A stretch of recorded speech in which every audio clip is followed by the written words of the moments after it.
Halo, Assalamualaikum warahmatullahi wabarakatuh. Jumpa lagi di channel 59 yang membahas tentang hutan dan kehutanan.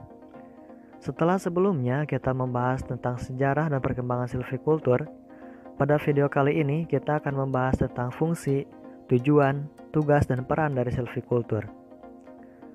Fungsi silvikultur sendiri adalah untuk mencapai pengelolaan hutan secara lestari atau berkelanjutan dengan tahap-tahap berikut ini.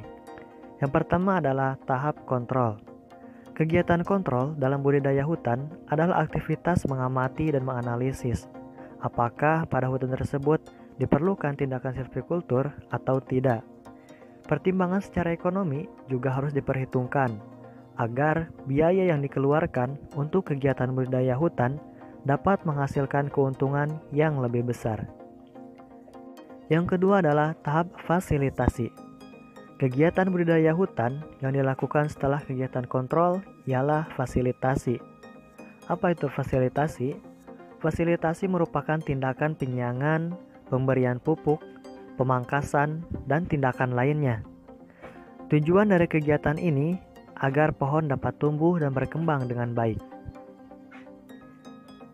Yang ketiga adalah tahap perlindungan.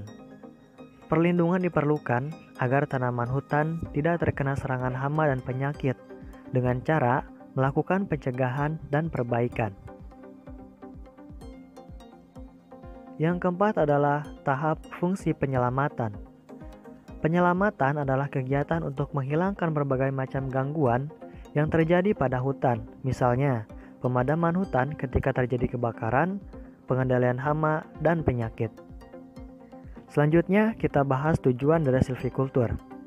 Adapun tujuan dari silvikultur adalah untuk menumbuhkan dan meningkatkan pertumbuhan tegakan hutan dengan cara memanipulasi sasaran dengan cakupan komposisi jenis, kerapatan tegakan, dan struktur tegakan.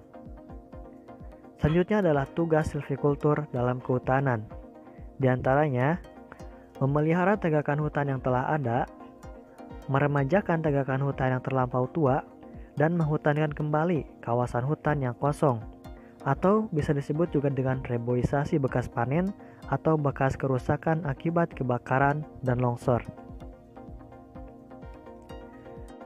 Tugas pokok silvikultur adalah membangun dan memelihara agar hutan berfungsi maksimal, mengalirkan manfaat maksimal kepada masyarakat luas dan kepada pemiliknya.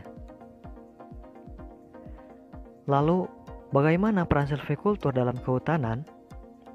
Sepertiga permukaan planet bumi berupa daratan, sedangkan 2/3 bagian lainnya berupa lautan. 1/5 luas daratan asalnya ditutupi hutan, 4/5 bagian lainnya secara alami terlampau dingin dan atau terlampau kering, sehingga tidak ditumbuhi hutan, melainkan berupa gurun, stepa, dan savana. Cara mengurus dan mengelola hutan secara ilmiah untuk menghasilkan manfaat barang dan jasa secara berkelanjutan disebut kehutanan. Kehutanan bisa gagal bila mana terlampau longgar, sehingga hutan salah urus menjadi rusak dan tidak lestari. Atau kehutanan terlampau rinci, sehingga pengurusan hutan menjadi terlampau mahal dan merugikan. Masyarakat luas dari segala zaman mengharapkan manfaat hutan bukan hanya kayu, melainkan serbaguna. Walaupun produksi kayu secara lestari masih menjadi tujuan kelola yang utama, tetapi pada saat yang bersamaan, hutan juga harus menjamin kelestarian tata air, keberadaan satwa, fungsi wisata, keanekaragaman hayati, dan lain-lain, tanpa terdegradasi sumber dayanya. Negara menetapkan fungsi utama sebidang lahan dalam rencana tata ruang wilayah, termasuk apabila lahan tersebut harus berbentuk hutan. Tata guna lahan tersebut tidak peduli kepemilikannya, apakah tanah negara ataupun tanah milik.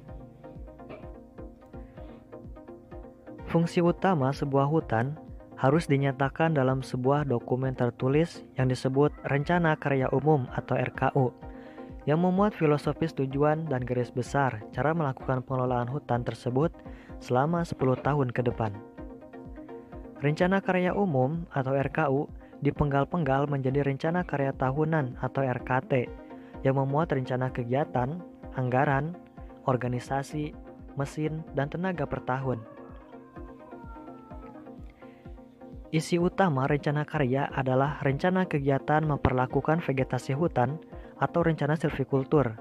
Dengan demikian, kegiatan silvikultur adalah kegiatan untuk mewujudkan rencana dan keinginan politik hutan.